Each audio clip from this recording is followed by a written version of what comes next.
તો દાહોદના ભાટીવાડા ગામની જાન મધ્યપ્રદેશના ઝાબુઆના ઝાલાપાટ ગામે ગઈ હતી। ત્યારે લગ્ન પૂર્ણ કરી જાન પરત આવતી હતી તે દરમિયાન દાહોદના બારડી નજીક મોટરસાયકલો લઈને આવેલા 20 જેટલા ઈસમોએ દુલ્હનની ગાડી રોકી અને દુલ્હનનું અપહરણ કર્યું હતું। દાહોદના ભાટીવાડા ગામની જાન મધ્યપ્રદેશના ઝાબુઆના ઝાલાપાટ ગામે ગઈ હતી। તો લગ્ન પૂર્ણ કરી જાન પરત આવતી હતી ત્યારે દાહોદના બારડી નજીક મોટરસાયકલો લઈને આવેલા 20 જેટલા ઈસમોએ દુલ્હનની ગાડી રોકી દુલ્હનનું અપહરણ કર્યું હતું।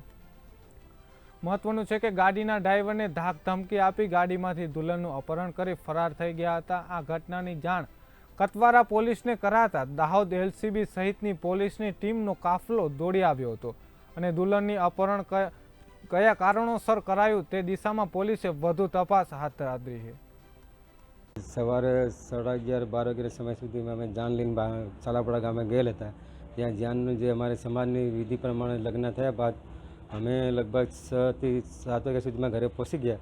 એના બાદ મને 10:30 વાગ્યે મને ફોનથી વાત મળી કે તમારા ભાણેજની જે લગ્ન કરેલી પત્ની લોકો ભગાવી લઈ ગયા। એટલે અમે ઘરેથી તરત પાછા ફર્યા અને પછી અહીંયા અમે કતવારા પોલીસ સ્ટેશન આવ્યા અને અમે પોલીસ સ્ટેશનમાં જે ફરિયાદ નોંધાવી અને જે બી અમારે વહેલી તકે ન્યાય મળે એની